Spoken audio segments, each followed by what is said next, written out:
There you go. Okay, 7 o'clock, we'll call the meeting of the Ramsey-Washington Metro Watershed District to order. And first order of business is approval of the agenda. Anybody have any changes they want to make in the agenda? I move approval of the agenda. Second. Okay. Roll call, I guess. Oh, yes. Pam? Aye. Val? Aye. Diane? Aye. And Marie? Hi. Consent agenda. Do I have a motion to approve the consent agenda? So moved. Second. Any discussion? Yes. Good Lord. Oh, sorry. I have a correction for the minutes. So I think those should be pulled. Okay. We'll pull the meeting minutes out. And go ahead. I was curious on and I know these are really small amounts on the budget, but I'm trying to learn a little bit more. When we go, when we spend more than what we account for, Yeah. in this case, it's very small, so I'm not worried about it.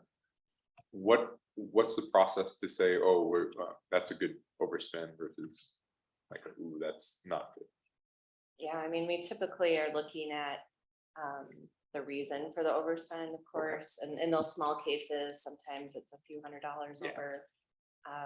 You know, our general fund is not, it's line item for your benefit, but not, you know, as far as the money flows, it's all in one big pot. So if I have other areas that are under, you know, considerably under budget that can cover the overage. Okay. You know, if it were something real significant, I would bring it to you as a concern. There is, I did ask Shelley to pull the records for that pulled up. 1 second. So I want to verify that actually everything was correct in what got charged to that account. I think it was the water quality. Yeah, It was the water quality one. So I'm gonna look at that one and just make sure that everything was correctly coded to that account. Some of that might have been in project maintenance. Yeah, that was the only one that caught my attention. Yeah. But maybe why I asked. And then while I was looking deeper on the wetland restoration projects, I think they're earmarked to be spent somewhere, but I don't know. I was curious about that $500,000. Right now, we don't have any projects for that. So that That'll rolls over. continue out of the discussion. Yeah, that'll be carryover. We won't re-levy that. When we have our wetland workshop, hopefully in October, so talk about dates for that too.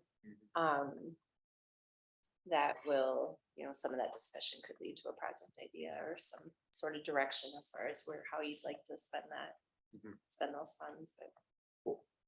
That's all. I was curious. I have one question on the budget was, what did Davy Resources do for us? Davey is one of our maintenance contractors, is that correct? Paige? Yes, so they were, so that's kind of a combination of bills, mostly maintenance, and then I think for the office patio, but most of it was, I think, maintenance for this round. Okay. Okay, good. So I need an amended motion to approve the consent agenda with the, excuse me, the meeting minutes being pulled. Can I say so moved or Yeah. motion? If you approve that, So moved. the first and seconders, yep, Yep. and then we can go ahead and vote after that. When we're ready. You ready? Vote. Mhm. Pam? Aye. Val? Aye. Diane? Aye. And Mary. Aye. Okay, now we'll take care of the meeting minutes. Lauren. Yes, on page 12 of the packet, right at the top, there's a list of the roll call vote on the Excel permit. And Okay. under it says motion carried unanimously, but it did not. So that should be amended to say motion passed Exactly. 3-1. For the Excel Energy permit, you voted in favor at the end, right? For splitting it. For splitting it. I think so. I think that's true. Yeah, I'll go back and listen to make sure, but I think she actually voted. I think we aye, so worked it it out. was. Yeah, I think we worked it out. Yeah, Yeah, whichever way, whether it was unanimous, it says nay for Pam, so yeah, Okay. it should just be corrected to be consistent with what it was. Okay, thank you Mhm. for catching that. Missed that. So. Shouldn't have potato chips. Then should we vote on the meeting minutes separately? Yeah, so we'll vote on the meeting minutes now with the change suggested. Yep. Potential change, okay, Yeah. do I have a motion. motion to do that? So I'll move to approve the minutes with the proposed changes discussed. Second. I'm getting a little tired too, Larry. And I didn't even get back to you on Monday. Okay, roll call. Pam. Aye. Val. Aye. Diane. Aye. And Larry. Aye. Okay. We need a little I- paddle. Yeah, right. Yeah, I know. Yep. Yes, I need my post-internet now. okay, we have no visitors, so well, do we? Well, we do have a couple visitors, but I think they're here for either cost share or permits. Yeah, I think both Evan and Kristen are from City of Woodbury, and they're here for enhanced street sweeping grant application. Okay, can they identify themselves so we know exactly who they are? Sure, I'm Kristen Seaman, Environmental Coordinator with the City of Woodbury, just here to listen and answer any questions that come up for the city. And I'm Evan Seaman. I'm the streets manager for the city of Woodbury. Thanks Sure, for having thanks. us. Yes, thank you. Okay, that brings us to item number 5, which is a permit program. Application 2225 Excel Energy Maplewood gas plant variance. Yeah, so I'll kick this off. As we talked about just previous to this, last month, the board did approve with conditions the permit for improvements to an existing gas plant for Excel in Maplewood, but opted to table the variance request over concerns of the loss of wetland buffer on the site. And I apologize, I wasn't here for the discussion last month. I was actually not in the country, but as I understand from the discussion, in talking with district staff and reading over the meeting minutes from last month, concerns were expressed about the loss of wetland buffer on the site, and the discussion kind of ended with, well, what can be done to help offset this loss? Are there improvements that could be made to the existing vegetation to help mitigate for this? So I'm here tonight to present this variance request as a standalone item for your review, and I've also included subsequent information that the applicant has submitted since the last meeting, including their tree preservation plan and a vegetation enhancement plan.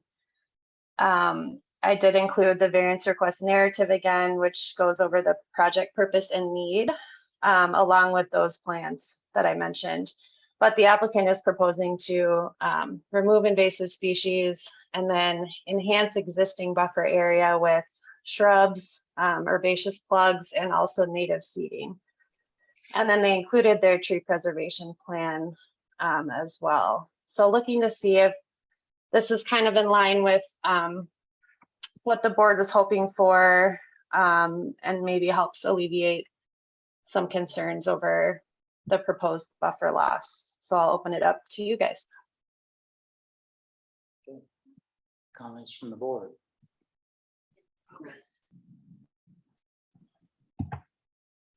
Does the changes that Excel made look acceptable?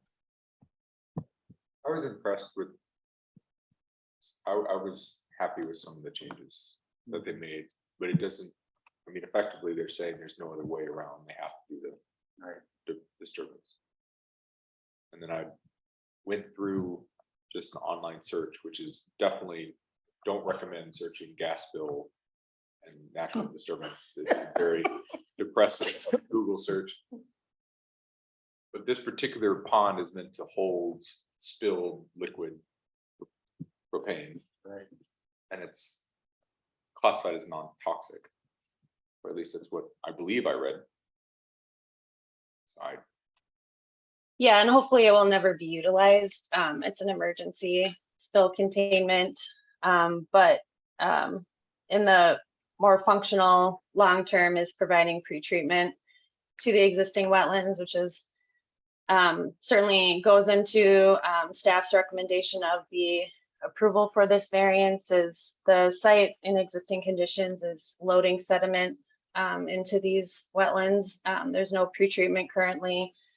So these facilities that are unfortunately causing a loss of buffer are also serving another purpose. So I think it's important to weigh those benefits. I asked a question, Nicole. What I've noticed is that they emphasize the average buffer width. Do you know from the wetland to that pond what the actual distance or buffer remaining is in the smallest spots? Are you talking about wetland 3? Yeah, wetland 3 specifically. I don't know if that was in the layout figure I don't know if I can that I see. provided. Scale it. I didn't read anything. They emphasized the average, and I was curious. Yeah, and I guess maybe for you, I have a related question, like, so we talk about the minimum buffer and then the average buffer, and I guess there's a little table right here. But so we got 0.29 acres that's permanently going to be deleted, but what I'm trying to figure out is that made up for by increasing the average? Like, did they put 0.29 acres of increased buffer somewhere else? And could that be done, you know, like to compensate for that? So you're still losing that, but you're making up for it, but you're just gonna make it 100 foot somewhere else to kind of, you know, keep with the. Not know that. Am I making any sense? Okay. Yes, but they're not proposing to create buffer, for instance, on the west side of wetland 3. They don't own that property. So for wetland 3, which is what the variance is for, you can see in the project layout, they've minimized to the extent that they could with the green line there. But I can figure out the distance between the. So, because buffers are meant to they're meant for filtration, isn't that correct? Yeah, so. Yeah. That's also now. Well, and adding more plant life in theory should assist, right? Right. And so I think I see what they're trying to do. Yeah, they're hoping to improve existing habitat and species that are out there. I've been out there, there's a lot of buckthorn, so they're hoping to sort of clear some of that, preserve trees, and supplement with native species. One of the things that I think helped kind of illustrate it, the picture for me is looking at the figure with the aerial overview, because you can see Page what 45? is there, yeah. Mhm. And I'm it's looking at it. you can see how their facility is located relative to the wetland, but then more so you can see kind of the native area, call it native, maybe for lack of a better term, Natural. natural area between the wetland and their facility. And so getting to your point, Pam, about looking for area that's not natural where you could add acres on their parcel, those opportunities are really limited. And so I think that's where looking at the area that they have on their parcel adjacent to the wetland, what are those improvements that they could make? Looking at natives, looking at planting, essentially to enhance. Yeah, I appreciate they're enhancing things. I'm just curious, like, it looks to me like that's already there.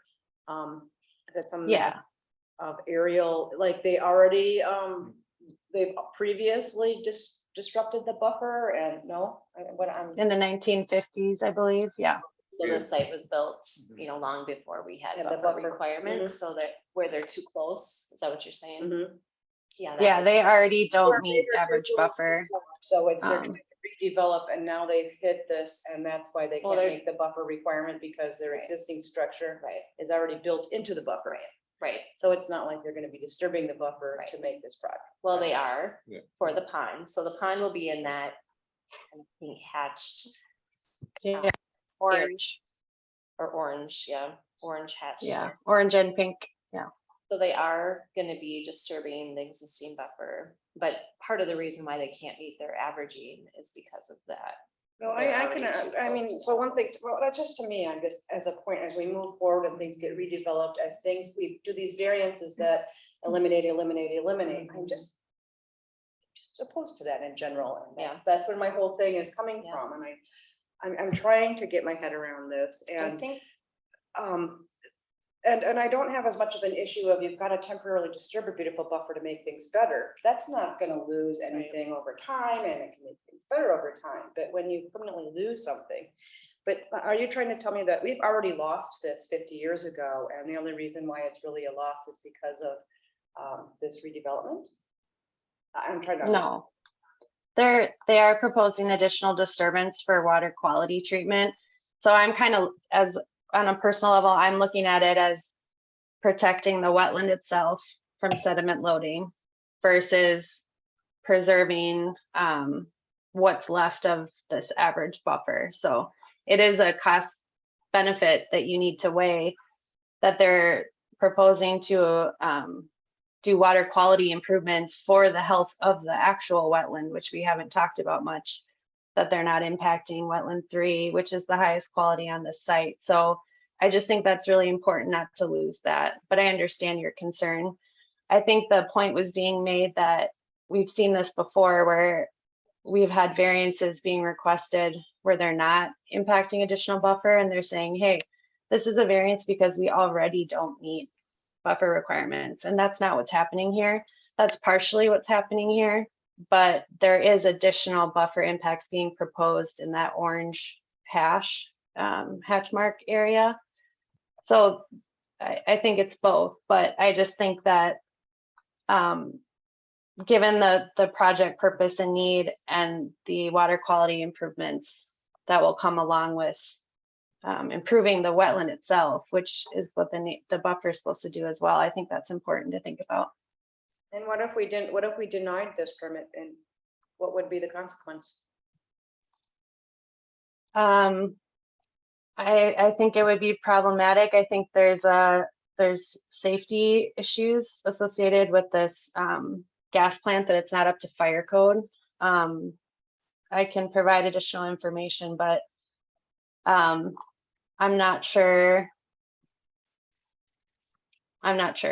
well, and like Nicole mentioned, if they don't build a storm, water quality pond, then we're losing out on some benefit for the wetland as well. And they're not disturbing the buffer to make a bigger parking lot or to a drive lane. It is it'll be a natural area. It just won't be the same as the buffer. But like she mentioned, it's not, we wouldn't call while the wetland is high quality, the buffer itself is not the highest quality, right? So that's where, this plan to enhance that buffer would be a benefit to the site as well. So this area here, so I understand here with the hatched area is we're losing some buffer there, and then up here is just where the parking lot is, and It's that's where where the currently buffer is. can't make. Right, that's just current hard surface that's staying, not being changed. Yeah. Okay. I just have to tell you, I'm still a little troubled by this, and it's just simply the net loss. Like, I'm just kind of like in my mind, like, as I move forward, as long as I stay, just saying no to anything that's a net loss, or the only way we can do this is if we disturb this wetland here and replace it in Minnetonka.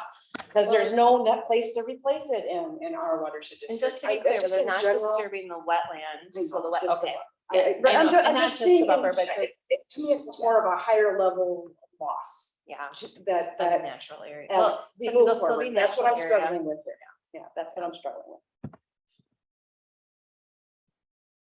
I liked the changes that were made. I'd like to see this kind of thing done every time we have something like this come, because it's a lot of improvements.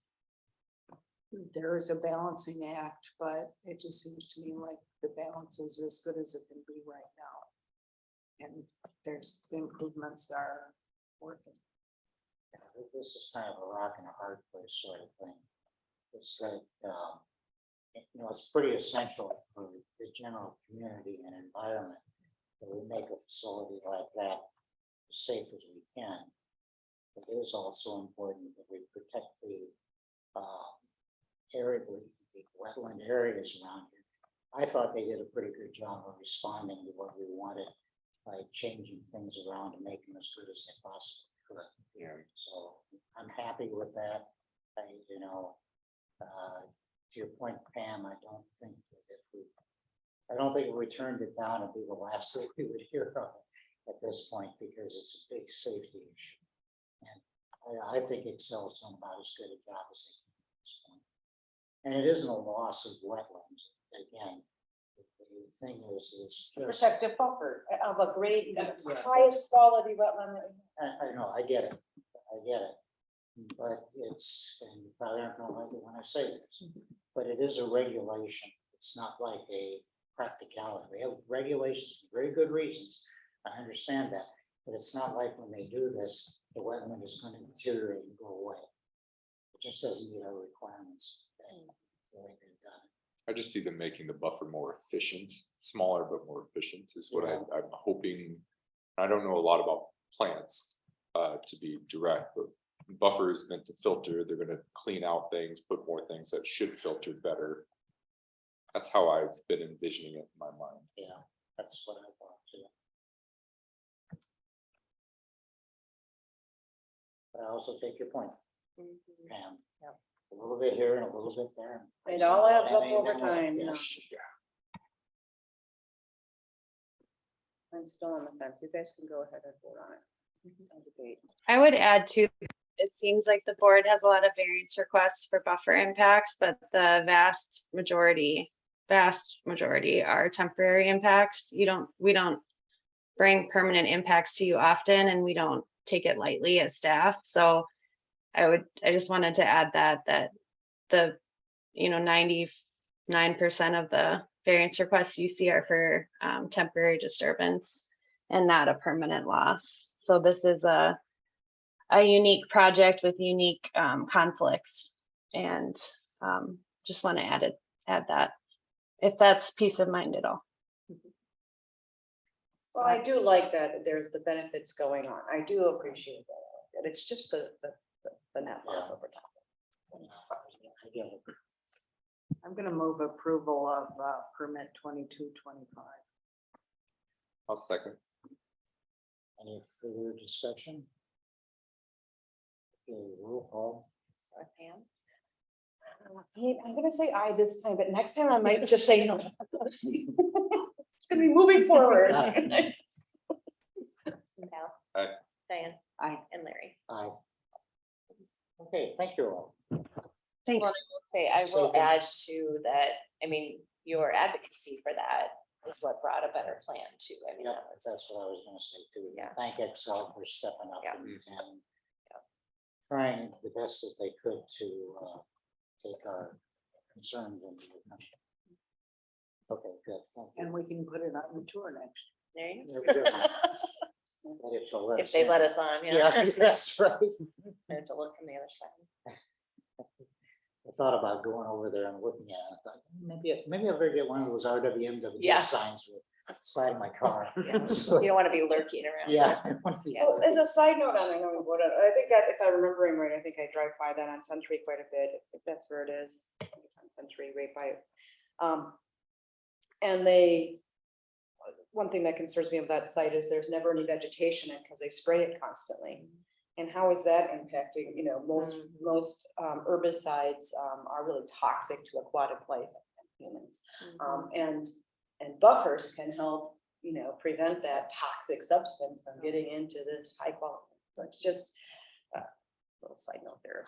Other things that, like, is there any, I'm just thinking, like, is there any, like, we don't have any policy or guidance to businesses like this on how they might maintain their, what their desired a BMP that doesn't involve spraying with pesticides every time a plant grows?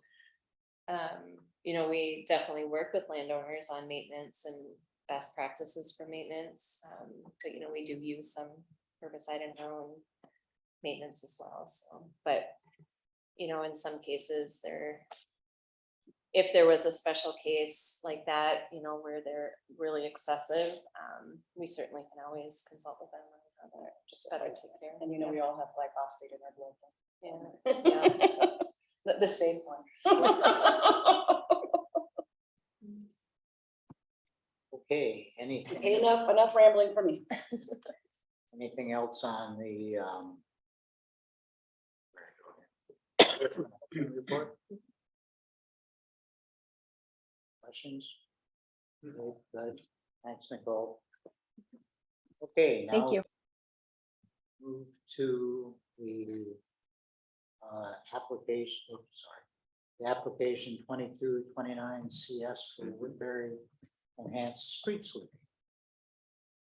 Yes, so I can start with kind of an overview. There's a memo in the packet, so I'll try not to just repeat everything in there. And then Kristen and Evan are here to answer any questions. But so this request came a little bit early for our, what we're working on, but we have a study that we're working on with BAR right now to look at the benefits of enhanced street sweeping, where it would be best to prioritize that in the district, looking at various things like impaired waters and existing BMPs, stormwater ponds, tree canopy, density, things like that. So that's in a report that BAR is working on, and you will see that in December, along with some proposals for how we want to structure a grant program for how we can offer cities additional funding for enhanced street sweeping.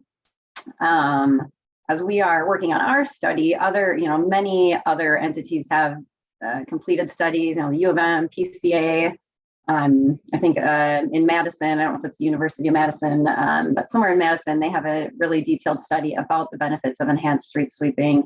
And then South Washington Watershed District completed their study this year to look at the benefits of enhanced street sweeping within the city of Woodbury. And lucky for us, they included our portion of Woodbury. So the Carver Lake, Battle Creek, and Battle Creek Lake subwatersheds were included in that South Washington study. So that's included in the board packet. There's a lot of detailed information in there. And along with this study, so we've already, just by getting these numbers and this request from Woodbury, it's helped us, look a little bit closer at what we're developing, look at some of the cost benefits analysis of street sweeping, and allowed BAR to, the PCA has a calculator there that is in place for determining how much benefit you get from street sweeping. And so these numbers have helped BAR and will continue to help them as they work on that modeling and development of kind of a bit more detail for our study. And then we're hoping that it'll help us, and I think it will for sure, as it already has, but develop more details on how we will implement our future grants for enhanced street sweeping if the board so chooses to approve that, whether next year's a continued pilot program, and then we already have our budget set for the stewardship grant program, and then maybe it's something we can budget a little bit more for in 2024. Let's see what else. So in the memo, you see how cost effective street sweeping is, specifically for phosphorus removal. So we're looking at about 700 to about 1,500 pounds or dollars per pound of TP removal. And just for reference, our prioritization tool that we use for projects, we rate projects higher if they are, if the cost benefit is at less than $10,000 per pound of phosphorus removal. So this, $1,500 is a great cost, very cost effective. Other things mentioned in here for Woodbury, the entire city of Woodbury is considered a priority subwatershed for our grant program, meaning that all of the water all of the drainage areas in Woodbury drain to an at-risk water body or an impaired water body. So we already fund projects, offer those projects that come in for larger requests at 100% because we're looking for more ways, more opportunities to treat that water going into those water bodies.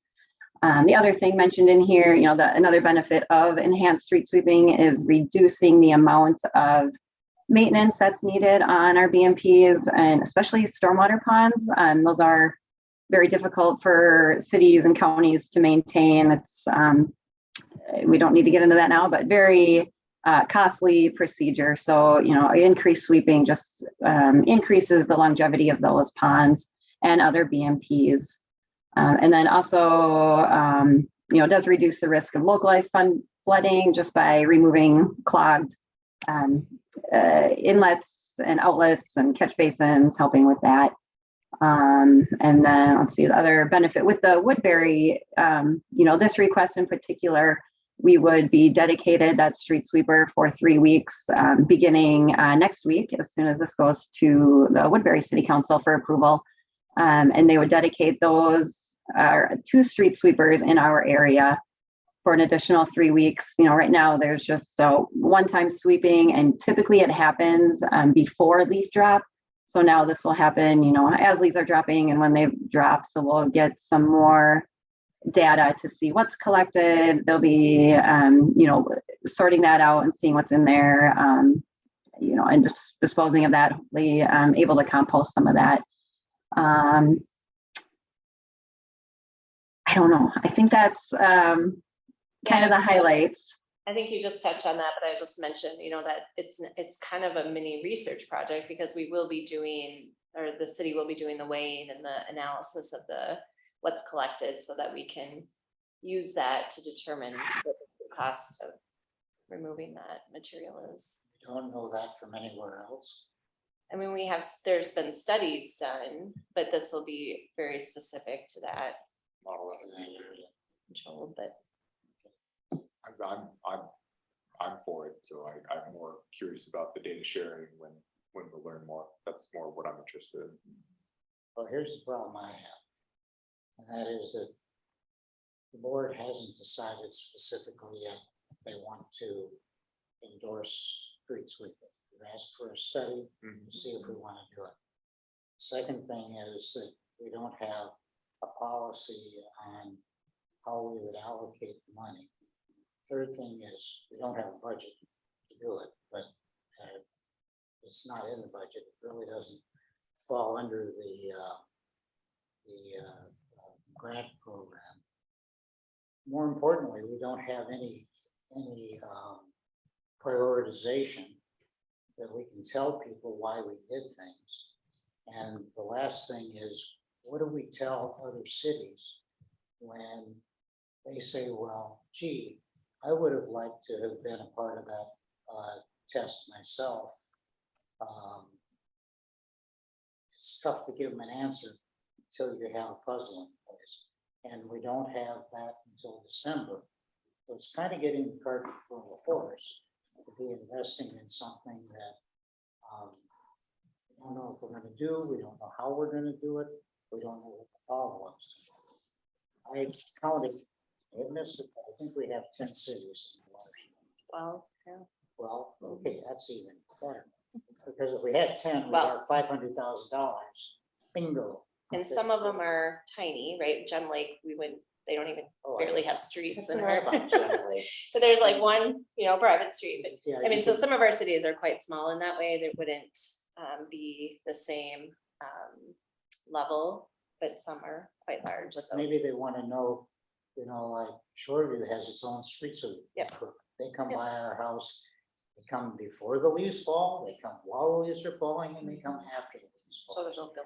So yeah, it's good. what do we tell them when we say, okay? Second, we've- I think too on that part, Larry, I think it's looking at our pond prioritization study, and we have in there, the number of priority ponds within Woodbury, and also looking at our impaired waters. So, a lot of, much of Shoreview isn't in our impaired water bodies. So we now aren't offering that additional funding for other projects, as long as, even east side of St. Paul and those areas, looking at those impaired waters where we're trying to get more treatments. And, we've had other requests, maybe not, I'm trying to think of some, like, for example, with the iron enhanced pond study in Shoreview, they wanted to do that study on the Shoreview Commons Pond. So that was something unique that we offered funding for, and that was the only city that came up to us with that. There's been other, like the city of St. Paul, we offer grant funding for harvesting in Lake Phalen. So some unique things that helped, and then that helped us form our aquatic vegetation grant process through that. So I think we do have some precedent for these unique requests. We do have stewardship grant budget remaining this year. That would be,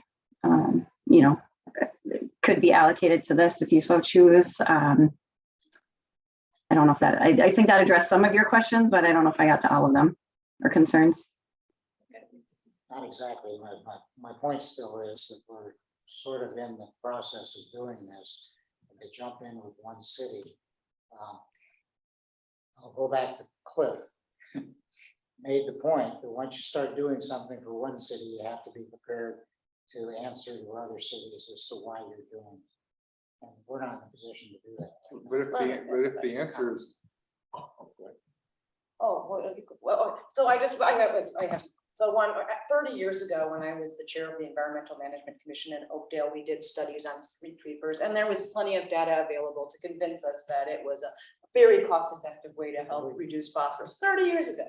And now Oakdale has gotten its own street sweepers based on that, and they do the sweeping. It's a fantastic thing. It's such, I would just say $700 per pound to remove. It's like a no-brainer to me that we should be prepared to help all. I mean, there was a time when we talked about buying our own street sweepers and then sending them out, and I'm all for it, 100%. It's just, it's to me a no-brainer. Like anything we can do to increase street sweeping across our district makes perfect sense to me. I agree with that, but I heard you, Paige, say a number of things that I think are going to end up in the policy, like looking at the impaired ponds.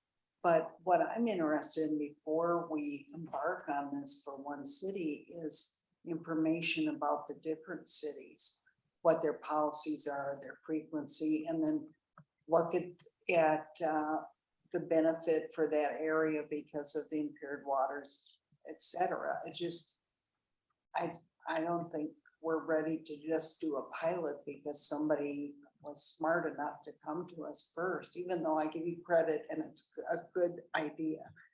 But I just, the fairness issue, without more information and us setting policy priorities bothers me. I also wanted to ask you, how much have we spent on this already? We haven't spent anything on it. And No. It was Barr was doing the study. Barr is doing our study. Yeah. So South Washington did the Woodbury study. Yeah, and we didn't contribute financially to that study. We were a technical, reviewer of the information, but This really framed different in my head than what you guys are voicing. It seems like an opportunity with a willing participant to help inform and give more data and supplement what I believe we'll end up doing by the end of the year. And so I don't see it as us buying in on a city. I see it as taking opportunistically investing in areas to collect more information so we are more informed by the end of the year. That's how I saw the proposal. And so I'm not saying, hey, Woodbury, we're going to do this year over year, you get the grant.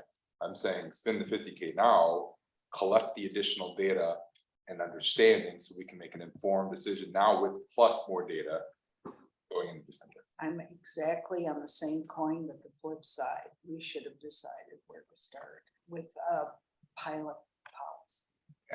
It feels in this situation, probably not the way that us as a board would have preferred. But I would just, I always find benefit to working with the willing, because they clearly are trying to include us in their now I don't know the data. as well as they do, but from what I read through it, it's like, okay, they're trying to be inclusive, section out for us, section out for another watershed. I could just see it being another source or input for that study. That's how I was looking at it. Which is a legitimate way to look at it, but we don't have a structure to work in yet because we haven't gotten to that point. And what happens if tomorrow Maplewood calls up and says, we would like $50,000 too, because we're street sweeping and we want to have something. And did they come forward with a detailed 50-page report outlining the return on investment and potential upside? Yeah, I think How that's. did they know they could? Well, knew and they could. can, I mean, that's the thing, that's what we're doing with them. I think honestly, that's not how we operate with our cities. That's not how our cities would look at this. I think they would welcome the additional data and information. And if they were to come to us, we'd say, well, we're piloting this now with Woodbury. We're going to be discussing December, look for a program in 2024. I mean, our window is short now anyway for the sweeping season. They couldn't come to us in November and ask for that because we'd be past that time. But And can I add one thing, Tina? Oh, Yeah. sorry, Pam, were you? So just, so all of the cities, we have gathered data from them, so they all know that we're looking into this. And a lot of, one of the questions we asked was, what can we do to help? And a lot of them didn't, they kind of didn't really know. And Woodbury they had kind of this, hey, we know, we have this study already. So any city could have said, oh, this is what we need, and we need this year. Yeah, so they do know that we're looking into it. And I agree with, I think it was Val that said that this will help them too, and they will appreciate having this data and knowing if we say, okay, this is the amount of funding we can offer or whatnot, will help them structure their enhanced sweeping going forward. Maybe if I ask, oh, sorry. So two things. One is, I think it's a time sensitive opportunity to go very cheaply and go remove a bunch of phosphorus from impaired bodies, from preventing that from getting in there. So to me, it's just no brainer. But then also on the side of doing this research, and we have other cities that we've just mentioned too that already are doing street sweeping. If we do move forward this, it might be beneficial to work with those cities to gather data to incorporate too for more full body data pickup. I would guess they would be willing to say, here's how much we picked up. I mean, it's not that actually, far. Shoreview and Roseville are already been involved in the U of M studies, so their data has already been collected and so what you're seeing in the South Washington study, what you'll see in ours does incorporate the data from a number of our cities already.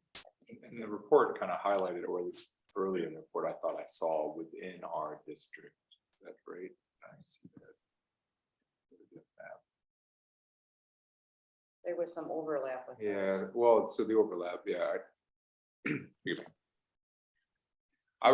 The other part was 50K with respect to what I believe is available in the stewardship grant, which is over 150, if I remember correctly. And then looking at that and how it might impact the levy, which I didn't see occurring.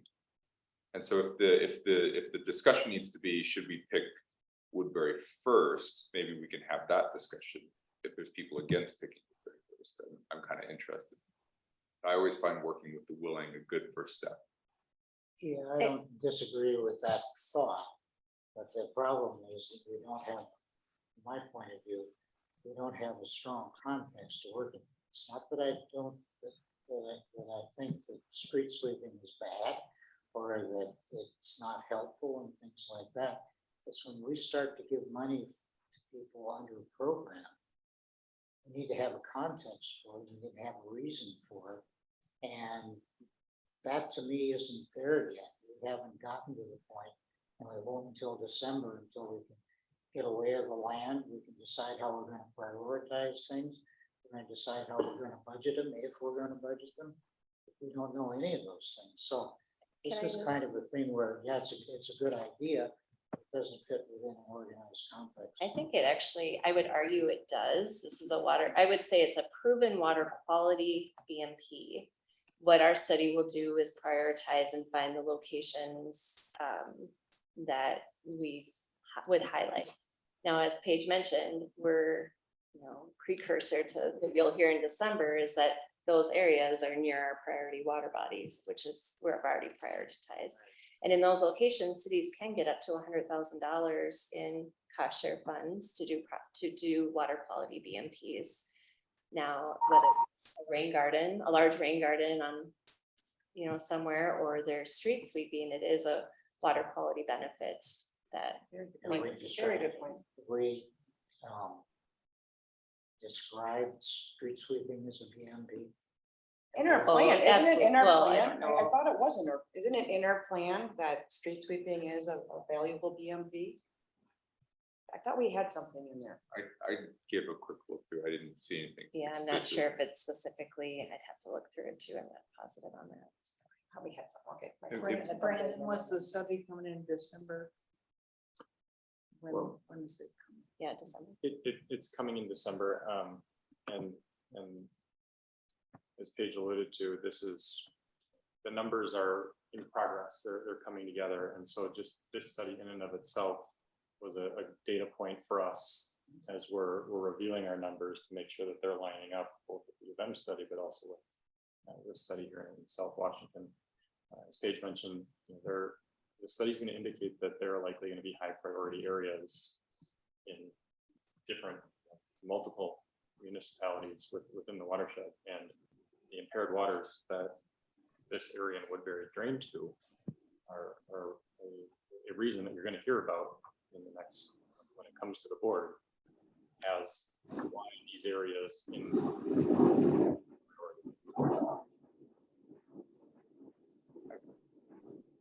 I believe that this is the first step of us. There's a couple ways I can imagine making policy. My default way is to understand the numbers and pick the most logical approach. In this particular one, I think the evidence laid forth shows some logical approach, and we could use it as a first step to inform the policy. It's a little different than what we've talked about before, but just reading through it, it articulated to me that the investment might be worth it. And I don't know if it's going to become a year over year, right? So even if next year they say, hey, you gave us 50K last year, we need 50K this year. If the study ends up turning out that that's not our priority area, we've done the prioritization, I think it's acceptable to say no, right? But in this particular instance, we don't have it. They have a really good justification for it being a priority area, or at least how I read it. I felt comfortable trying it for a fairly low investment for the risk. Okay, we can work on it. We've got the year to come out. I hear you saying we're putting the cart before the horse. But so if we do proceed to put the cart before the horse, in this case, we can have to spend time over the next year working out the horse and how we want to move forward with that. I mean, because I'm 100% on board with getting more street sweeping everywhere we can. And how can we get there and I don't disagree with that. What I disagree with is the process of doing something that just showed up and saying, well, this is really a good opportunity, and not having a context from a board policy point of view in place yet. But I liked Tina's argument that this fits into the context of our grant program, and that targeting impaired water bodies and removing them, this project fits within the context of what we're looking to do already within that As a program. BMP. Yeah, right? But I guess if it does, why haven't they talked about doing this for 30 years and knowing all about it? Why is it just coming up now, and why haven't we done it before if it's something no brainer? Well, I think we've talked about it a lot. I think what we haven't done though is the modeling exercise that South Washington did for Woodbury to determine, I mean, we're not going to pay just for everybody to street sweep, right? That's not the goal of, street sweep everything. Like, it's important that we're getting the drainage areas that are going to our priorities. So that's what's different, or why we're studying it in a different way, I should say. And there was an interesting thing in there. It said that they swept the streets before the leaves fell, which to me is kind of odd. And then now they want money to be able to sweep the streets after the leaves fall. Well, why don't they wait until the leaves fall and sweep the streets. Yeah, I think the point is that they can't, or maybe I should have Evan and Kristen speak to that, but, you know, they can't be everywhere without, you know, additional work hours and people equipment to be able to do that work. But Evan, do you have anything you want to add to that piece? Yeah, we've never gone after sweeping aggressively like this. It's just never been budgeted for. With the benefit that South Washington County has shown in this study, we really want to go for this, and we want to improve water quality in Woodbury. The way I analyze the point that you made, because I tried to poke around a little there, is they're trying to show also benefit for both pollution, you know, trash, other things like that. And so they thought, at least what I believe I internalized, was periodic street sweeping helps both the pollution / trash refuse and picking up things that are there for long clippings and whatnot. That's how I internalized it. Now the biggest bang, as I think you're highlighting, is after the leaves fall, which is where we think the biggest load. But I think that's what at least the graphics are trying to imply.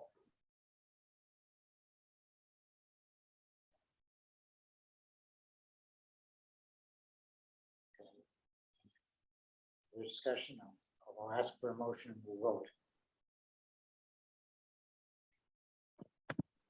Do I have a motion to? Oh, I have I wish I know, I needed to bring it back up. There's a whole thing. I'm trying to find where, I'd like to read where the watershed district just tells me what to say. Does she have that in here? I think it's just approval of the. Yeah, it's the move. Watershed 2229 CS Woodbury enhanced. Second page.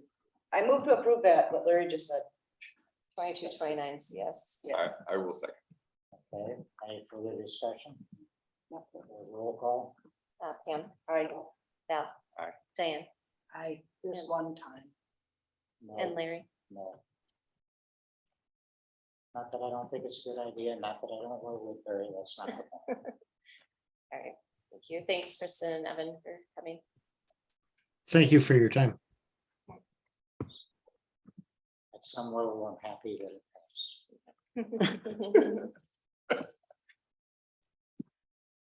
Okay, moving on. Attorney report. I'll give you this time. Oh, you skipped the action. Oh, I would sorry. like to move to recommend and approve the proposed watershed excellent award winners. Yeah, watershed excellent. I'll second it. I will say, if there's discussion, that the CAC very thorough in their discussion of the candidates, and the ones picked, and I didn't sit through all of them. There was very strong agreement for the ones that I sat through in terms of their benefit and how they helped. And so it was really wonderful to sit in the CAC and listen to some of the contributions that these individuals are making. And so I feel fairly good that it was a thorough review process that came up with it. I did have a couple of questions, not specifically on the people that were nominated. And I'm glad you, the categories that they're in, are those repeating every year? So I think, There's like, you know, the Roger Lakes yeah, stewardship excellence, which I would guess is repeating. yes, that is The outstanding repeating, that's educator and those repeating. sort of things. Sometimes we come up with a different title for the award based on the person that's selected. Mhm. But I think all those have been used before.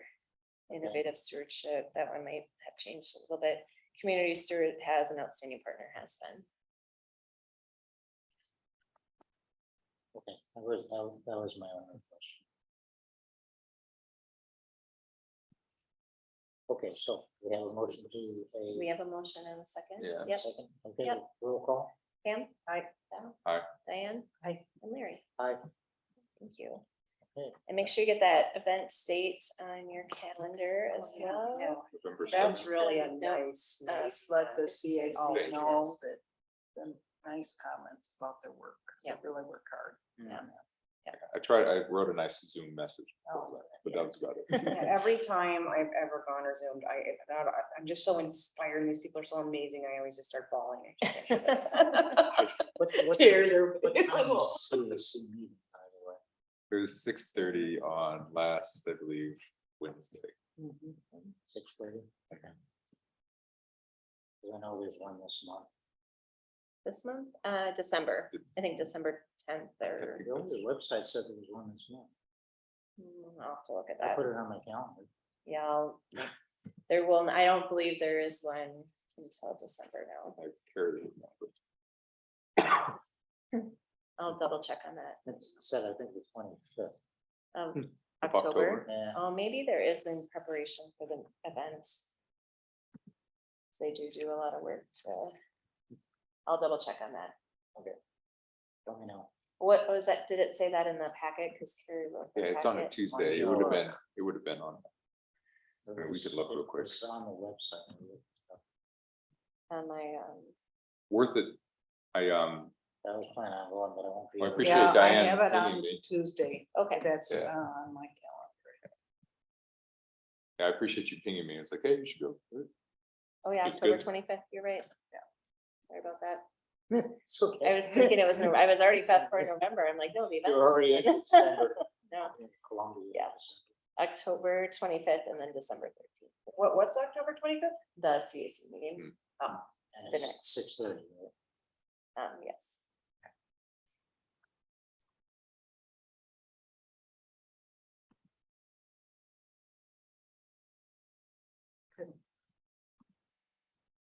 Right. Just waiting for me to go to the Yeah. next topic. Yep, I'm so you're sorry. back to Brian. Okay, no, Rick, yeah, Attorney. Lauren, attorney report. Yes, hi. It's good to see you all tonight. Thanks for letting me tag along to the tour. It's always nice to see things how they actually are, not just on paper. So I appreciate the invite. Not much from me.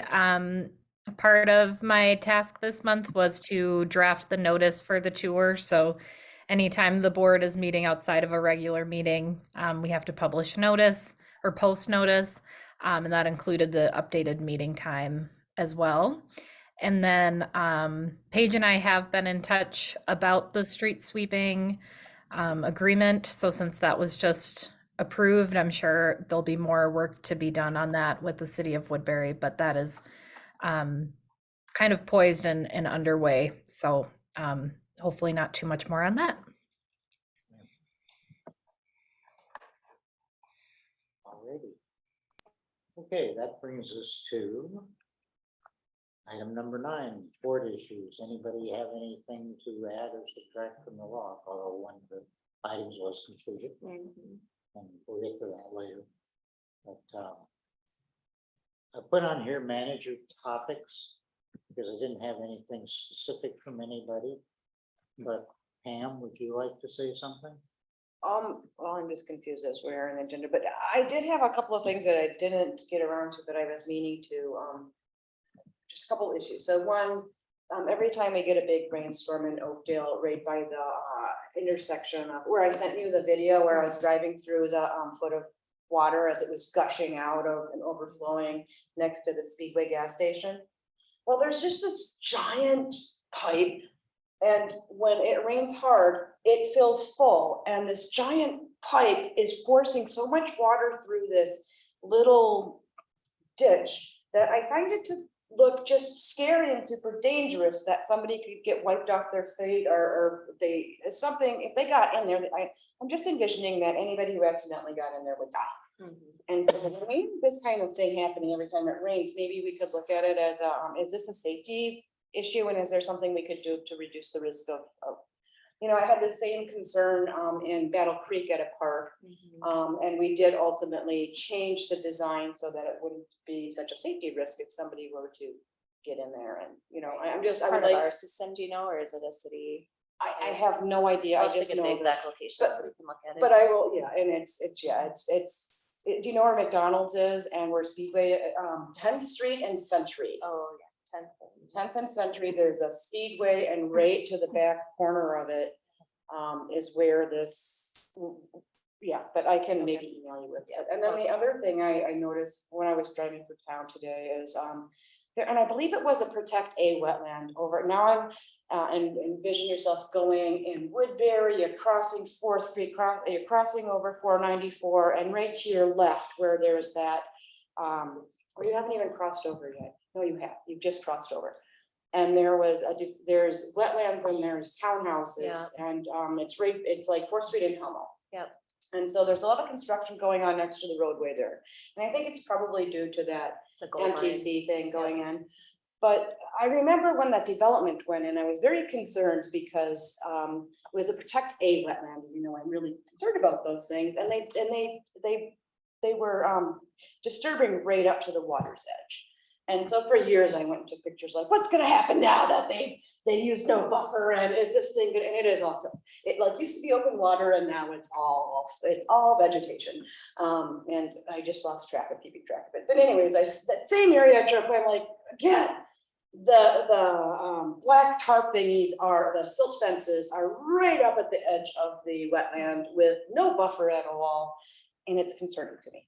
So those are two Yeah, things so I would this- like to raise concern to district staff. Yeah, send us that location exactly so we can make sure we catch that, and I can have Nicole and Mary take a look at that. as Okay, well. yeah. Thank you.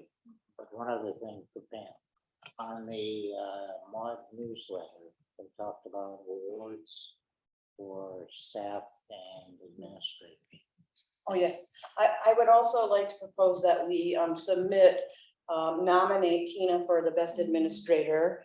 And then also find our best staff member, or maybe Tina can help us to decide who deserves to be the best staff member this year to be nominated. And I think we should every year nominate Tina and our staff to these awards. Because we have Tina's awesome, and our staff is awesome, and we want to promote how awesome they are. Thank you, staff, for being so awesome. So how do we go about Yeah, that? That's just kind of the curious. question. at this point. Right, so you guys are welcome to draft a nomination and submit it. And you can, I guess, I don't know how that works, you know, as far as passing, you know, a document around, but I think you should be able to do that outside of open meeting law. And can you give us your resume or your CV or something to help beef it up? Sure. And then can you nominate a staff member, or do we have to do that too? I have in the past nominated staff members for that, so I can take care of that. Okay, See, Cliff won one of those. He did, yeah. well deserved. And well deserved. Yeah. Absolutely right. Used to just be employee of the year, and then they split it. Well, actually, so the administrators decided, because it ended up being a lot of administrators, a few staff here and there, but mostly administrators, we decided if we should also have an administrator separate from Right. staff so that we can Right. recognize more people. So it's Bowser that does the administrators and Mala that does the employee. Actually, Bowser does the employee of the year. Or they get a benefit. Yeah, and Mawa gets the administrator. Right. Okay, so how do we go about? Is there a form? Because generally Yeah, sometimes it was in the. there is a form. There is a form, but It's pretty, open. pretty easy to Yeah. to Yeah. do, all things considered. But how do we go about, can we communicate with each other within the, Hey, Lauren, are you available to discuss? Yeah.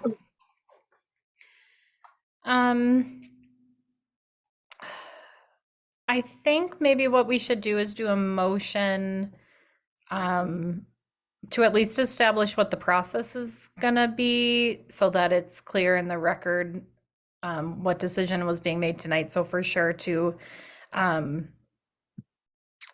put in Tina's name, and then maybe to authorize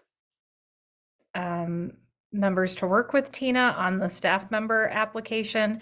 But I would want I think we have to be careful about using email Can we to use to something do like- any final decisions.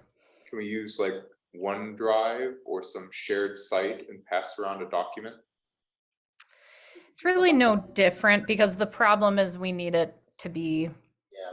open. So they could, We're not making a decision here. We've already decided we want to nominate No, Tina. but We're it's, just working on it's drafting. about the it. content, so Yeah, I'm yeah. wondering if Pam, you could do it working with Larry and then see. right, so two member, if they could designate two members to write and submit, would that Yes, acceptable? yes. So And you could individually seek feedback. Mhm. Yeah, I don't really have a lot of time to do this. I'm a little overstressed right now. If, you're overstressed right now too? I can work with Larry. Okay, thank you. So you're gonna give us some Appreciate information. that. Mhm. And we're gonna try to carry the ball from there and see what happens. What's the deadline? No, November the 4th. Oh, okay. Wait, I was thinking of something else that might help too is, every year you give us sort of your, accomplishments. Mhm. And I'm thinking that having the accomplishments you produced for the last 5 years, that might be make it easy to just like pull things to highlight what Tina has led our district. And I think with Cliff, another thing we did was we highlighted some of the awesome projects that he sort of spearheaded. I don't know if it was like the Maplewood Mall project or something big that somebody could think of. Oh yeah, that really. Is there someone on staff that can also be volunteered to assist with it? Yeah, we could definitely. Like I was somebody thinking pay Lauren. attention. Yeah, or Lauren, yeah. The other, Oh, yeah, Lauren could. the other question that I would have is when we do nominate, or not this point, not. Yeah, no, I know. Okay, good. Our communication. Yeah, I can't remember last name. Please forgive me, Lauren, Hazen's, when yeah. you listen to this. The other thought I had is when we've done nominations for other organizations, it's nice to get testimonials from staff as well. Mhm. So I assume that individuals Good could idea. also support that. Good. Do we need a motion? Are we okay with this? I think it's fine with the process outlined. I mean, it's not really district business necessarily that you'll be discussing, so I'm not terribly concerned. I think the process you outlined sounds fine. Okay. So You and me, you but and I are gonna work on the nomination. two engineers trying to write nice flowy language on nominations. Seems that you both written and you're way better than me. If you could send the 5 years of Yeah. accomplishments. Yeah. Just, That would be helpful. we won't have to dig it out. Sure. Right. Yeah. And then for the employee one, who are you gonna send that to? Oh, Oh, It's a surprise. Tina's gonna do it. You're gonna do it? but I'll do the employee one, Okay, all right. and I can let you know. That's fine. That's good. Okay, that's fine.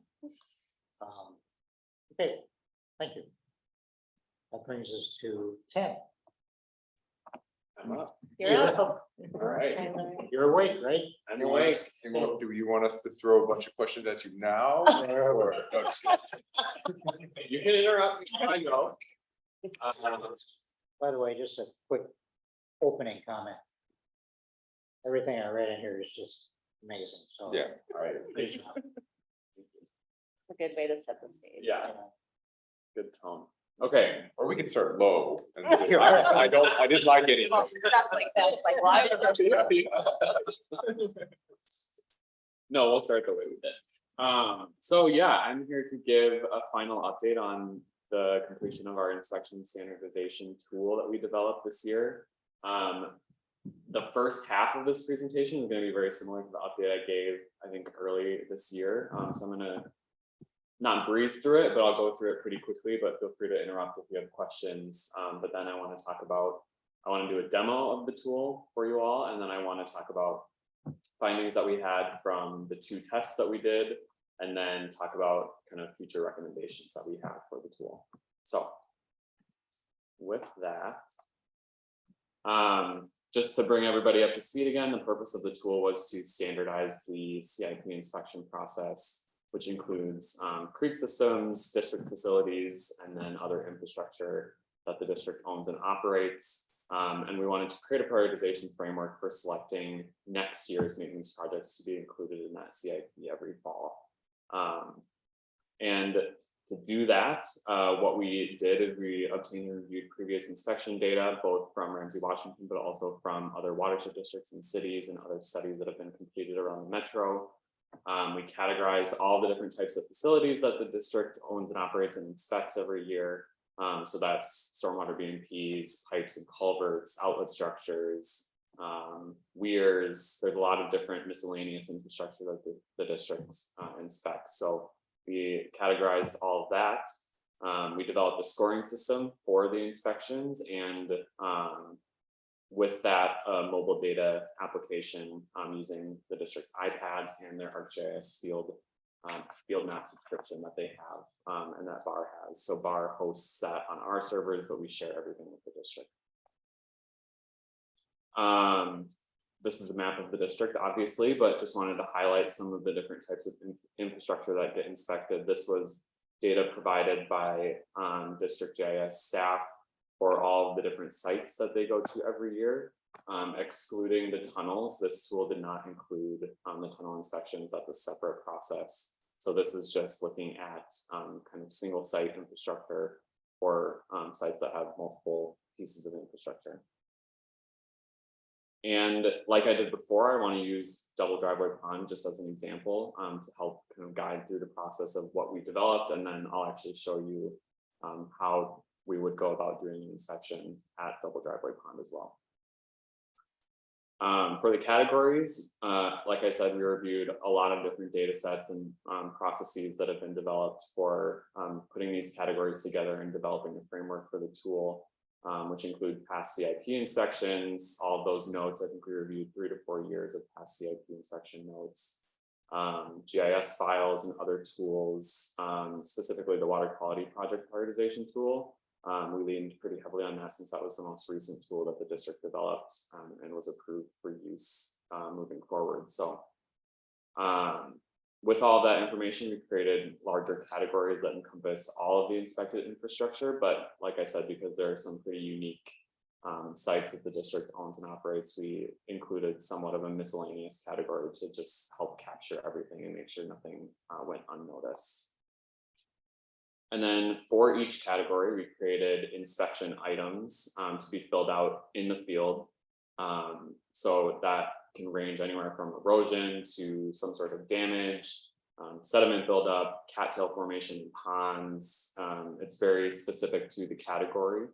And then the range of criteria that were developed for each inspection item covers sort of what we call a conditional assessment for those criteria. So to give an example, cattails, are there no cattails in a pond, or is the pond covered in cattails, indicating some sort of other problem? So putting a range of conditional assessment criteria on each of the inspection items in the form helps us get at the kind of level of damage or risk of future maintenance need. And that was all based on field experience and input from both Ramsey-Washington and BAR staff. I think I showed this last time, but this is the criteria that were developed for ponds specifically, not inlets or outlets, but just the pond itself. So are there deltas forming? Is there erosion around the pond? Cattails, we see that as a large problem with stormwater ponds. And then just based on a inspector's estimate, what does the pond storage look like? Can they see it filling up from year to year? Or sometimes if water quality is out on a pond and they're noticing that the sediment is accumulating, is they're taking measurements, is it filling up? And then for each of the criteria, we developed a scoring system. So we have 2 different scores that are tied to each criteria. One is the conditional assessment score. Like I said, it's a range of a 1 to a 4 of, okay, a 1 is there's really nothing wrong with this, to a 4 where that something is significantly damaged or needs maintenance. And then what we've nicknamed a time frame score, but how immediately does this need to be addressed? A 1 being this could be addressed in 3 to 5 years or really doesn't need maintenance, and a 4 is this needs to be addressed ASAP or for sure in next year's CIP. And then the total score is the addition of all of the category and criteria. And those are the conditional assessment and the time frame score are multiplied together to get kind of a risk value for each of the criteria. And then the total score is normalized by the number of components at a site. So Larry. I have one question on that, on the time frame score. It's 1 through 4, and you articulated it a little differently than I remember in the report, is that 4 would be something that should be done within the next year. Is there a 5 that says it's so dangerous it needs to be addressed right now? Because even if a 4 is either right now or within a year, it still doesn't convey immediacy. There's not an emergency, but there are a couple different checks that we built into the tool. So we have a flag for review by engineers that they can mark in the field, and then anything that's flagged for review automatically gets reviewed by district and bar staff when they get back from in the field. And so those items are automatically getting reviewed. And so if something was a really big safety concern, the engineers and staff would put it out for immediate repair. So I guess that's kind of the check that we have to make sure that things are getting addressed if they really need to be. For the database. and Not then getting in lost in the field, process, I right? mean, that would just be Dave on the phone right there, Yeah, you know? exactly. like, Yeah, so, yeah. Yeah. There's some manual reviews, so. But to get at the normalized score, for example, if you have a site that has an inlet pipe, an outlet pipe, I don't know, number of different inspection items that we're looking at, versus a site that's just a weir, you don't want to inflate the score that has more components than the site that doesn't have more components. So we normalize everything when we come up with our prioritized list. And all of the prioritization and scoring happens back in the office after the field inspection. So in the field, they're collecting the data, they're assigning scores, and they're flagging anything that needs to be reviewed further. And then we do all of that as soon as the field data is downloaded. Just another example of how a pond might get scored. Again, this is kind of meaningless. These numbers are pulled out of thin air, but it shows you kind of what goes into each of the questions, and I'll show that in the demo as well. Will you go over the normalization on some of the experimental testing you did with multiple inspectors? Say that again. So I thought when I read some of the report, there was, you used the tool and there were a few inspectors that went out and used it, people who did the inspection. And then there was a normalization step following that inspection result that I was assuming was normalizing across the different inspectors as well as the one discussed earlier. Not normalized across different inspectors. I believe, and Dave, feel free to jump on and correct me if I'm wrong, but when they did the full inspection this fall, they just had one person filling out the iPad and they would kind of discuss and come to a consensus on what score to give everything. And so there was just one entry for each site. And I must have misread the report. That's on me. Yeah, both are a little incorrect. When we tested the tool earlier, it was more or less, okay, we have the system. Let's see if we can blow it up. So we just, let's all 4 of us fill out the form. I did it what I would do in the regular field. Gareth just did like the worst case scenario across the board. Carrie did it the way she looked at it.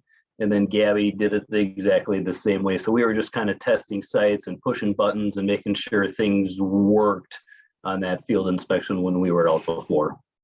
For the first, yeah. Yeah, That's correct. That's correct. But that's not how you did it Y'all did it with this these time. results. When we went out this fall, this was legit after all of that. And it was only me doing it, talking it over with the people in the field, and then, okay, how should we grade this? What should we look at it? And then doing one inspection for real. I mean, that was it. That was the inspection. Hey, Dave, how much time do you feel like this tool added or simplified or changed your experience? I'm just kind of curious.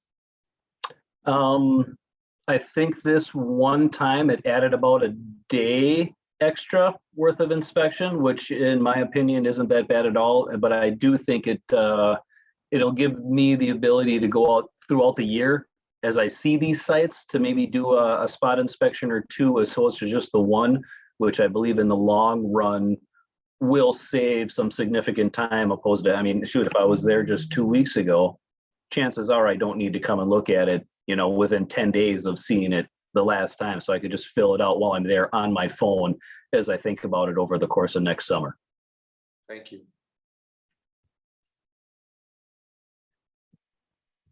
So with all of the framework built, we put it into GIS. I think, I can't remember last time if I had used the application called Field Maps, but GIS just changed the name.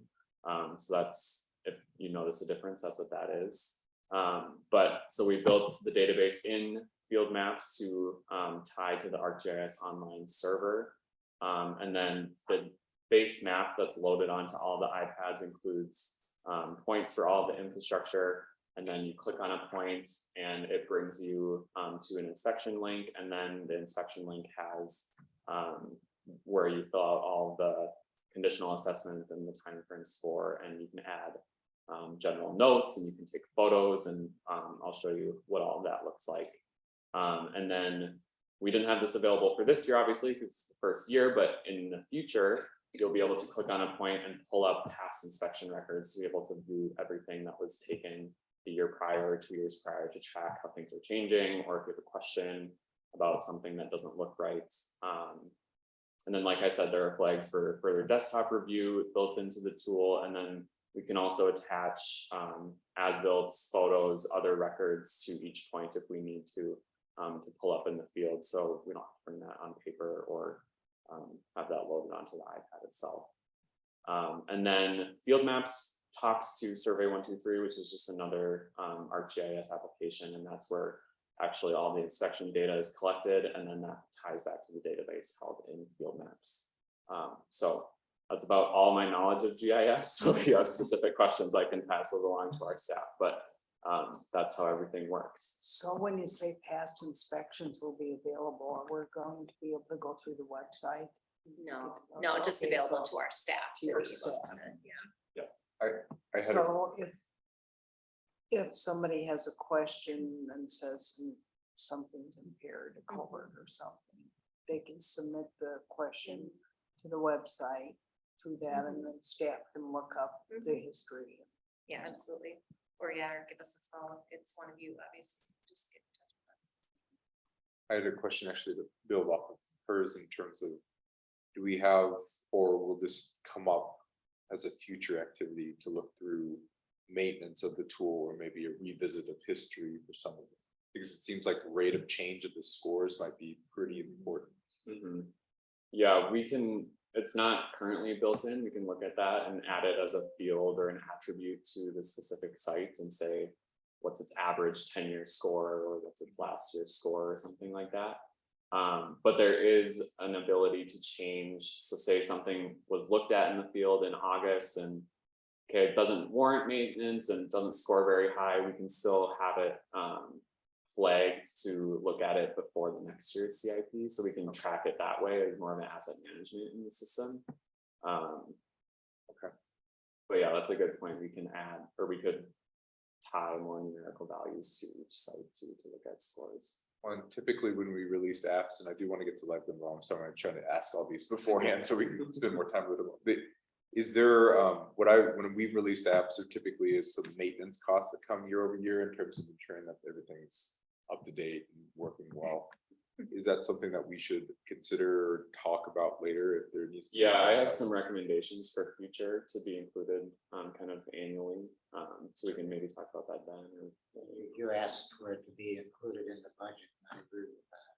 Yeah, we would pull that out of our maintenance budget. So Okay, I think we would curious about. be, I mean, I guess I don't know the scale of the. Yeah, and our scale of cost for maintenance of software is very different, I assume, in this particular one. So I don't know how big the scale is, so I was curious. We can talk about that at the end if you have something. Yeah. If you have a plan, I'm happy with it. And if there's a couple, then fine. I just was curious. Okay. I will stop sharing the computer. Hopefully do this pretty seamlessly.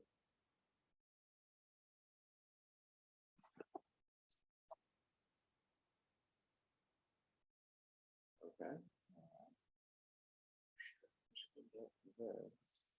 Oh, it's because you're connected through the Zoom. Oh, yeah. And there goes. right out the box. Oh, nice. There Okay. you go. So we're gonna go to field notes.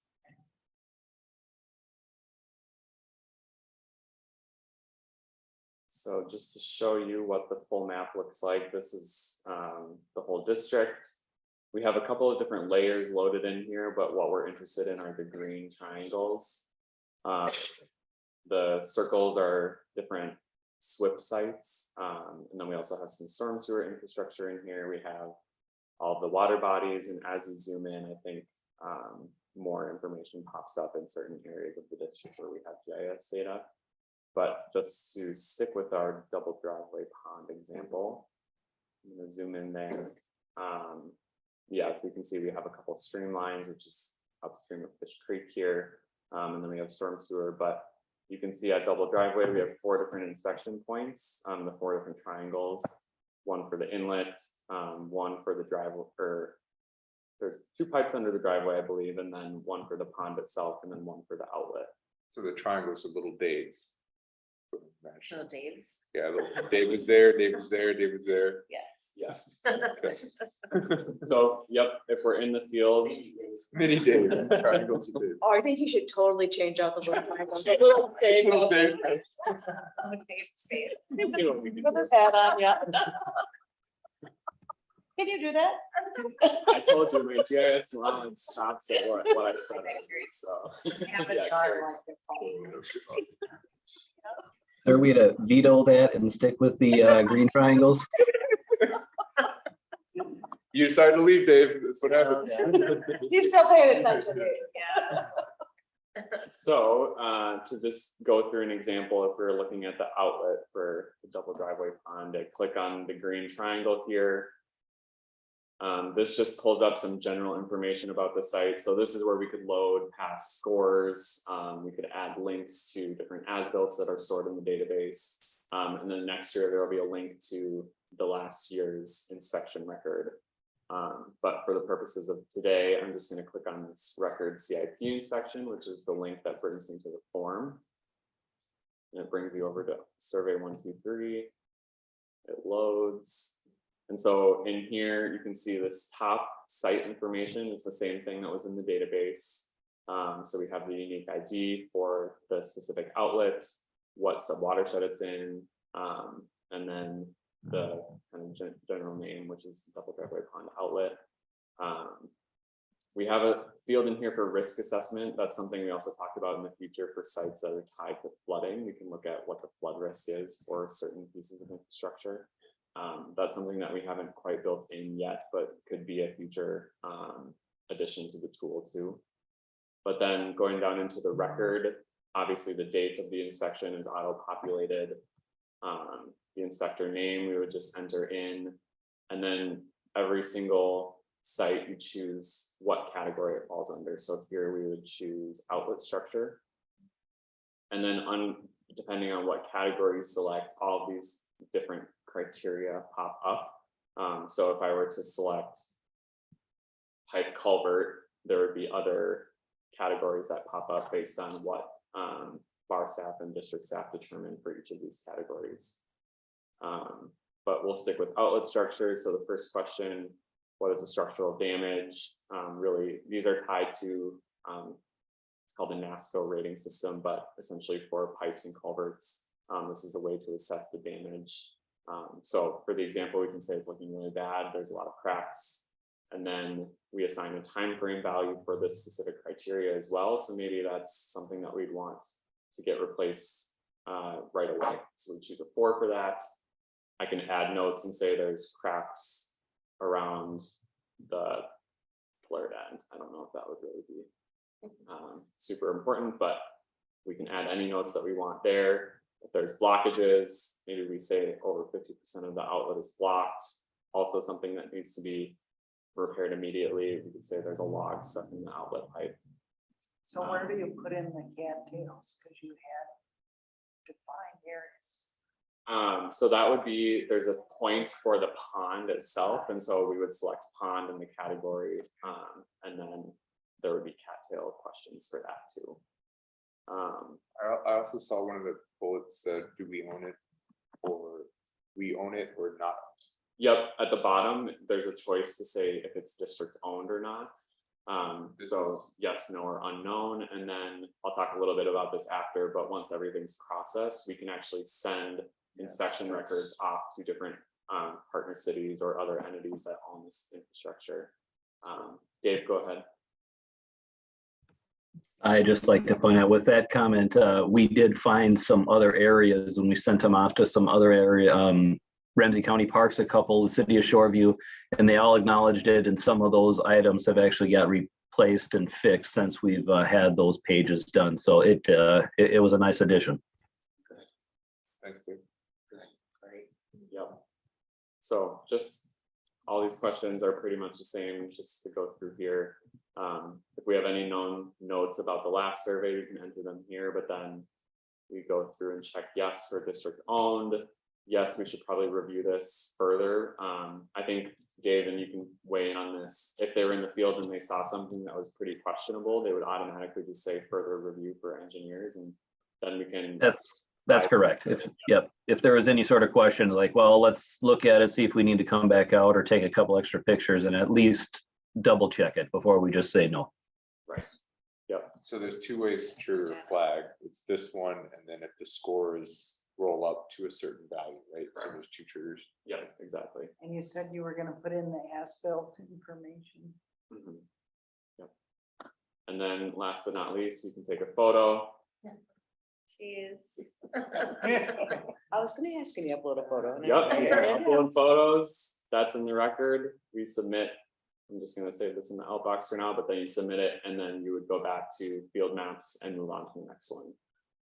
And then the last step in here is just changing the site to, yes, the inspection was completed, and then, or needs to be evaluated in another couple months or something like that.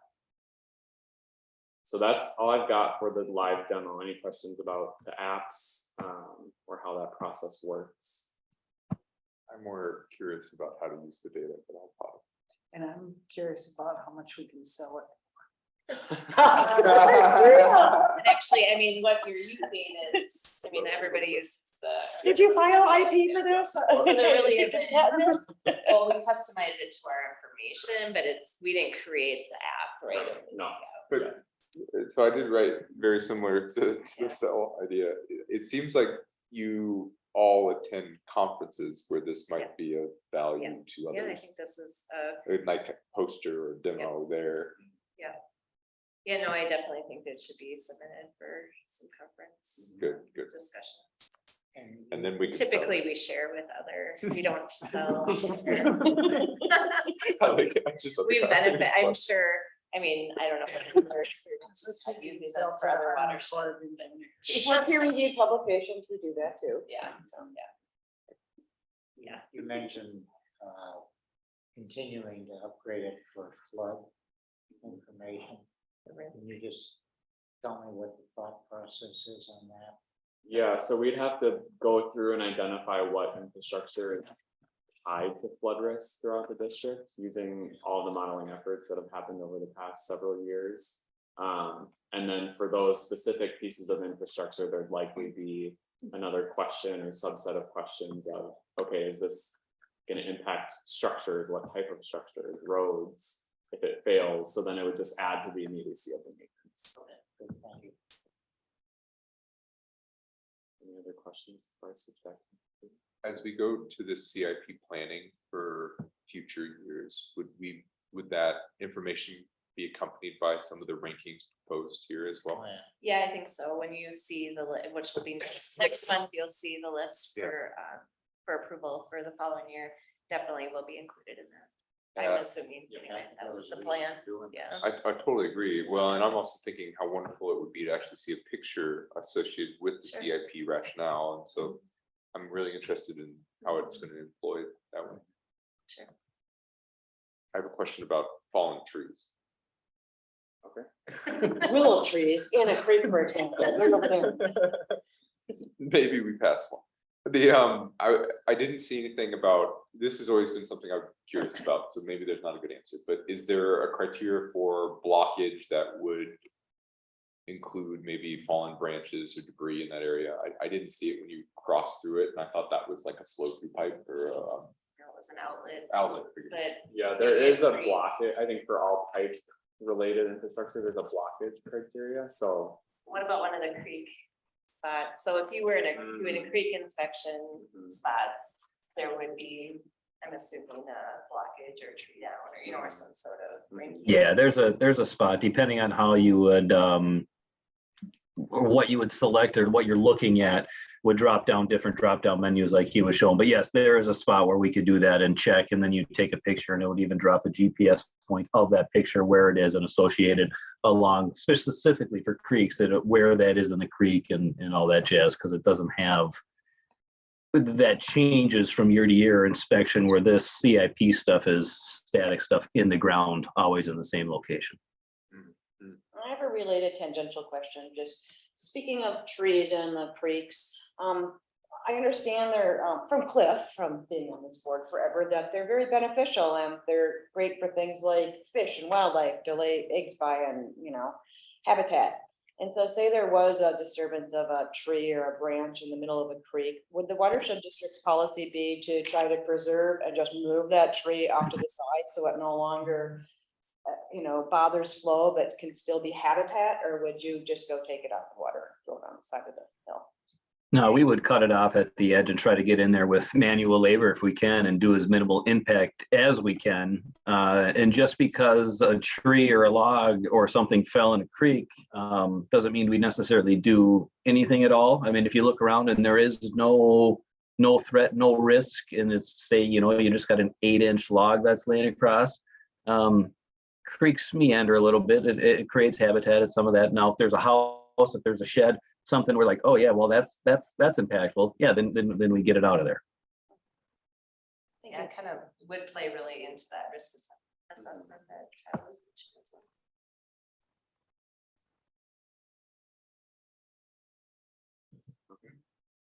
Good job. Yeah, thank you. Yeah. Okay, now how can we wrap up this meeting in 20 minutes? He's not. Oh, I'm yet. not Oh, you're not done yet? I'll go quick. That was a good job. Oh, no, I have 0 questions to ask from here on out. No more.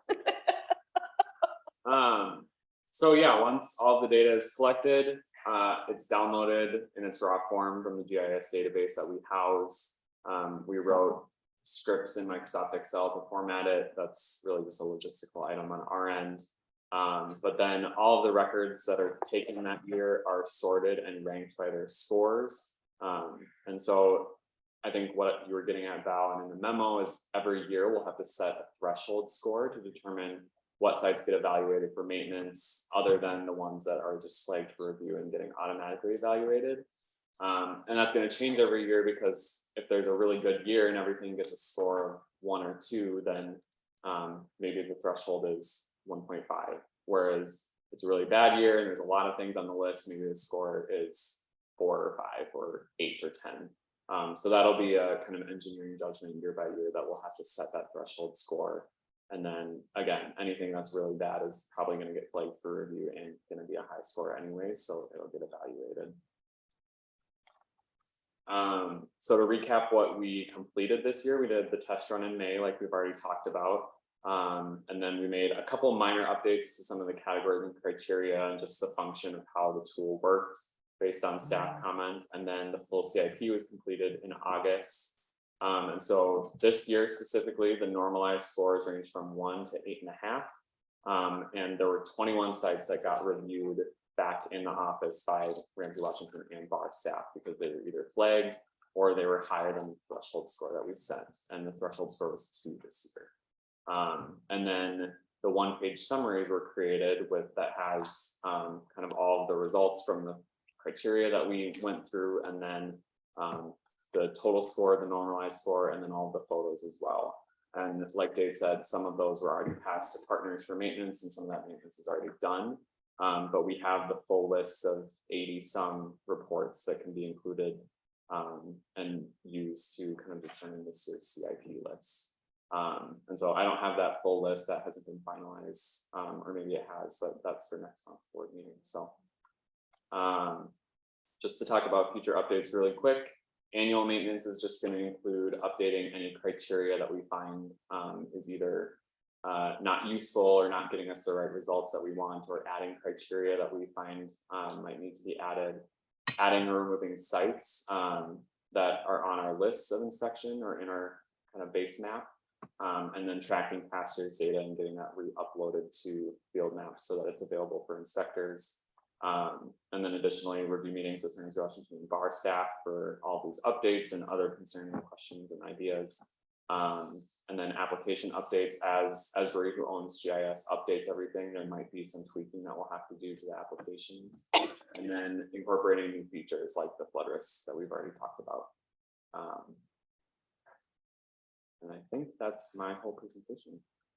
Thank you. I have no questions. Great job. Thanks, Joe. I'm excited about it. It's nice to get everything organized. Please show it at conference. Yeah. Yeah, it's a great tool. To having that year after year record like that. In that way, yeah. Absolutely. I'll be interested in threshold change. But a little track that. Great. Thanks, Okay. Tyler. Thanks Thank for you being all. here. Yes, yep, happy to be here. And we will include this in our budgeting for maintenance That's what and it's- updates and all that. sort of I stuff. think, yeah, I think it would be. There was a specific request in there, which is why I'm emphasizing. Okay, thank you. Now we move on to item 10B. Very targeted retrofit. Scope summary. Yeah, so we included the scope summary here. You've heard about this project a little bit. We talked about it today when we were sitting up in North St. Paul Target, but happy to answer any questions. We provided all the data that we would have normally now been including for these projects. And we're pretty excited to have this opportunity. I think, upstream of Battle Creek Lake too as well. It's a good project for Just to clarify an the west assumption, side or east side. just to clarify an Yeah. assumption I made, they come back at the end of each phase to the board. To the board, you will see it again, not at the end. Like you wouldn't see them at the end of phase one. You would see them at the end of phase two. Okay, so it's the end of phase 2 that we, I'm because I don't sorry, want- I in caught the myself task asking one questions. of phase two, I guess. Yeah. Yes. Well, that's where I was curious. It made me ask. Okay. Yes, yep.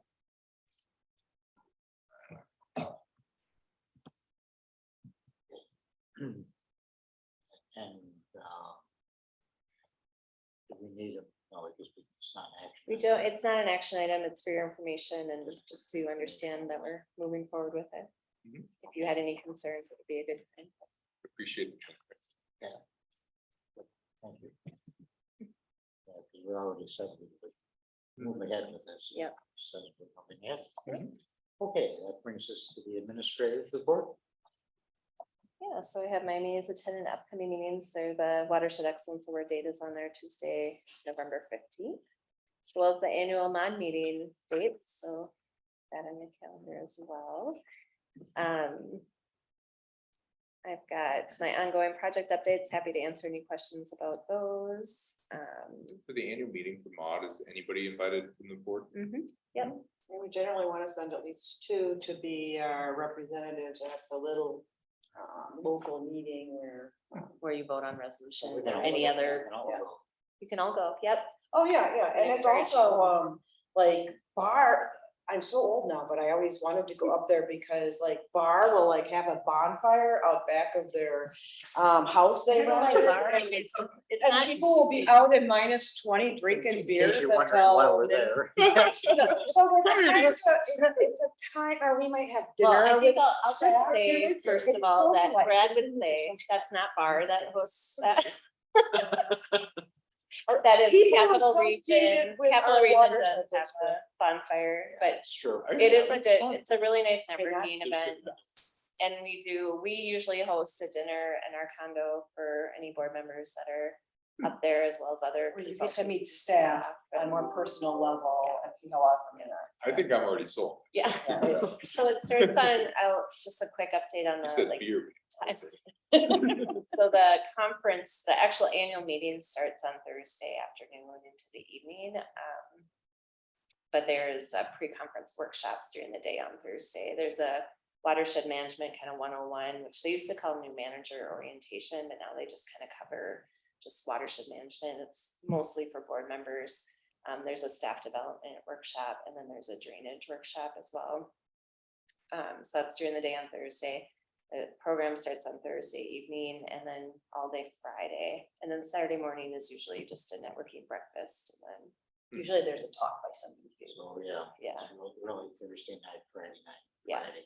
Friday night is we have a banquet where they do the awards and then have a nice dinner. And I felt bad the last time I went. I think that's where it was really cool. I was really interested in they were underwater scuba divers who went and found things in our lakes, you know, and and everybody was leaving. So they started out with like 20 people left who were listening. By the time Oh, they is that the finished, it Saturday was just morning? me and whoever I was at, maybe Marge. Yeah, I felt so they've bad. changed it a little bit, so there's not so much because nobody was really sticking around for the Saturday morning stuff. So now they just do a breakfast, I think. Oh, it's way the heck up there. And it always snows. But just- fun time. On the West Badlands boundary change, have you heard back from Blamo yet? Yeah, they're good to go. There's one we're trying to figure out because there's large parcels that the hydrologic boundary cuts through, but they're public land, so it's mostly Right. public land, so it's not a tax. So I'm put a call into Bowser to ask if we can draw the legal boundary on the hydrologic line, because we wouldn't want to, I mean, these are big parcels that would go way outside of the hydrologic Right. boundary. So I'm asking if to clarify that we can cut through that, especially because it wouldn't be a like who does they pay the taxes to kind of situation. It's just where the line is drawn. So, but otherwise it's good. We have, I was thinking of that the other day.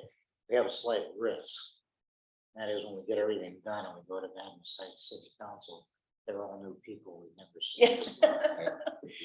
Oh, yeah, after the election. Yeah. Well, that's if we get there in January. So, Okay, yeah. right, because If they we don't can- actually take if we office. can until- Get yeah. this all done before Yeah, that. we we're safe, definitely should because we be. talked to all those people. Yeah. It would be, Yeah.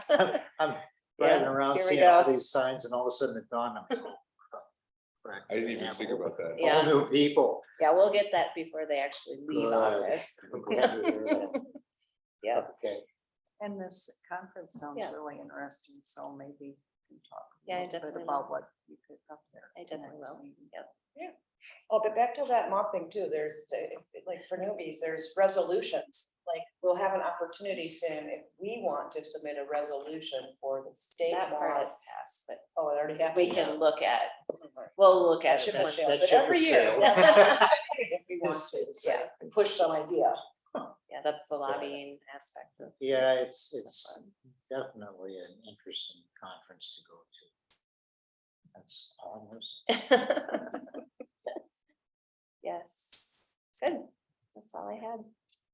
And you were gonna talk about the WEFTEC conference, is that what you were asking about?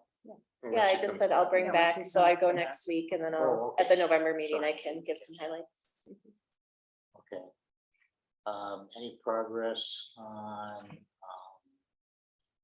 staff realignment or managers' rules? Well, I'm continuing to work on it, but I don't have anything to share. with Okay. you, so All right, just checking. keeping it up, yep.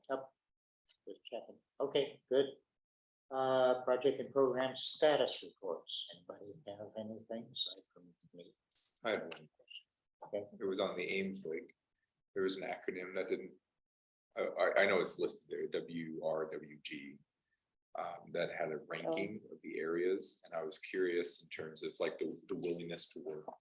And I was curious how that overlapped with our rankings of the highest areas for flooding risk. Yeah. So the WRWG is St. Paul's Water Resources Working Group. There we go, thank you. Thank you. Sorry if I missed that in this one. No, so- it was in there. I just didn't write it all the way There, down in my notes. Yeah, their water resources working group is made up of individuals from different divisions, departments that aren't necessarily in tune with water resources. Like flood risk could be from streets, from parks, so different considerations. And they meet usually on a monthly basis. Pages usually attends their meetings. And we met with them to get a sense for how willing they would be to work with us on varying parcels, some of which are parkland, some of which are more open land. And based on their feedback, we categorize them. We were looking for those open parcels with the specific purpose of mitigating flood risk in and around Ames Lake. Okay. And that is from the flood risk prioritization list, one of them that is very near the top.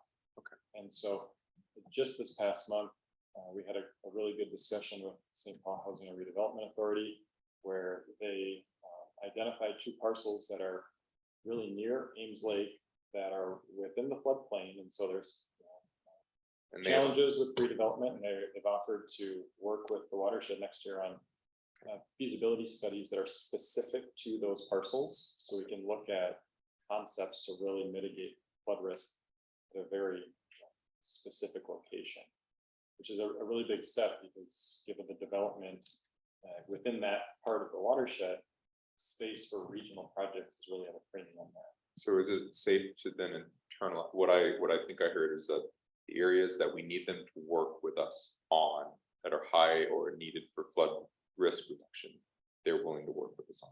Is that how did I internalize that correctly? They're willing to move to the next step to do a feasibility study and help them understand what that would look like. Okay, so these are parcels that are heavily wooded. They're not exactly high quality vegetation, but when you remove that vegetation to put in a flood risk reduction project to store water, that's a change, to the neighborhood. And so we want to make sure that everyone's comfortable and can support what that change is, and can get on board and would support a larger project. And so that would be the next step. Okay. If then we go through the feasibility study and identify a concept that there has stakeholder support, then the following year, that's when we move into final design, if you provide that authorization to do so. Thank you. And I had a couple of comments. Anybody else want to say anything before we get started? The Miyawaki rainforest or forest report. Yeah. First of all, it was a fabulous report. Marcy Bean did a wonderful job. I hope to meet her someday. Yeah. I mean, it was just outstanding. And what it also shows to me is that that's a viable tool that we should have on our tool chest. And we ought to start to think about using. I was really, I mean, I read a book and I'd seen some pictures, but the one picture of the 3-year cycle, Isn't it's that like cool? you got a forest Yeah, in 3 years. I agree. I It was was impressed just by that too. amazing. And some of the places we even saw today could have enough space to be able to do something. You mentioned it, Nicole. I was gonna say, when you said that about the Woodland Hills Church, I thought, Yeah, it's not. Yeah, I mean, It's a good, pick like 3 places that are very different yeah. for trying it out. It'd be really fun to see. and for Sage's point of view too, that it's a wonderful community project for people. The book that started me on looking at this, so that was about 75% of it was getting all kinds of people and corporations involved, that sort of thing, and doing it. So, first of all, thanks to Marcy for doing that wonderful thing, and then let's see if we can use it someplace. In fact, I even looked at Lionsgate as being a potential. Wouldn't it be kind of nice to go out for a school and before the kids graduate, they forest? Yeah. They're planted. And I'm thinking the plants would be fairly expensive considering. So we might want to look at that as a budget. Yeah, sure. Yeah. Um, Yeah, I'll definitely, make some next steps. We'll talk about what the next steps will be. Yeah, the other, there were a lot of really good things that were going on in the projects, but in terms of the time right now, there is one thing on the website. It really has turned out well.